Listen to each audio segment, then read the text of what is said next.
പ്രശസ്ത ആയുർവേദ ചികിത്സകനായിരുന്ന ശ്രീ ലൂയിസ് വൈദ്യരുടെ പിന്തുടർച്ചാ സ്ഥാപനം 70 വർഷത്തെ ചികിത്സാ പാരമ്പര്യമുള്ള Shreyas Ayurveda hospital and research centre Kumbalangi.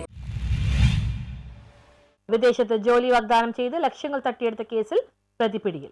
Gulf രാജ്യങ്ങളിലേക്ക് വിസ വാഗ്ദാനം ചെയ്ത് പലരിൽ നിന്നായി 90 ലക്ഷത്തോളം രൂപ തട്ടിയെടുത്ത തിരുവല്ല കാരക്കൽ സ്വദേശിയായ റോബിൻ സെക്കറിയ എന്ന 40-കാരനെ കണ്ണമാലി പോലീസ് മുംബൈയിൽ നിന്നും അറസ്റ്റ് ചെയ്തു. പുത്തൻതോട് സ്വദേശിക്ക് കുവൈത്തിൽ റിഗിൽ ജോലി തരപ്പെടുത്തി കൊടുക്കാമെന്ന് പറഞ്ഞ 4,95,000 രൂപ തട്ടിയ കേസിലാണ് അറസ്റ്റ്. പരാതിക്കാരനിൽ നിന്നും 4,95,000 രൂപ കൈപ്പറ്റിയ ശേഷം കുവൈത്തിലേക്ക് പോകാൻ തയ്യാറായി മുംബൈയിലേക്ക് വരാൻ ആവശ്യപ്പെട്ട പ്രതി പരാതിക്കാരൻ മുംബൈയിലെത്തിയപ്പോൾ മുങ്ങുകയായിരുന്നു. 2 മാസത്തോളം മുംബൈയിൽ താമസിച്ച ശേഷവും റോബിൻ സെക്കറിയയെക്കുറിച്ച് വിവരമൊന്നും കിട്ടാതിരുന്നതോടെ നാട്ടിലേക്ക് മടങ്ങിയ പരാതിക്കാരൻ പോലീസിൽ പരാതിപ്പെടുകയായിരുന്നു. പ്രതിയുടെ ടവർ ലൊക്കേഷൻ കേന്ദ്രീകരിച്ച് നടത്തിയ അന്വേഷണത്തിൽ മുംബൈയിലെ സാക്കിനാക്ക മെട്രോ സ്റ്റേഷന് സമീപത്ത് വെച്ച് പിടികൂടുകയായിരുന്നു. മുംബൈയിൽ ഹോട്ടലിൽ മുറിയെടുത്ത് താമസിക്കുകയായിരുന്ന പ്രതിയെ ഭക്ഷണം കഴിക്കാൻ പുറത്തിറങ്ങിയ സമയത്താണ് പോലീസ് പിടികൂടിയത്. മട്ടാഞ്ചേരി അസിസ്റ്റന്റ് കമ്മീഷണർ ഉമേഷ് ഗോയലിന്റെ നിർദ്ദേശപ്രകാരം കണ്ണമാലി പോലീസ് സബ് ഇൻസ്പെക്ടർ ബാബുരാജിന്റെ നേതൃത്വത്തിൽ ASI ഫ്രാൻസിസ്, SCPO അരിഞ്ചി എന്നിവരടങ്ങിയ സംഘമാണ് പ്രതിയെ അറസ്റ്റ് ചെയ്തത്.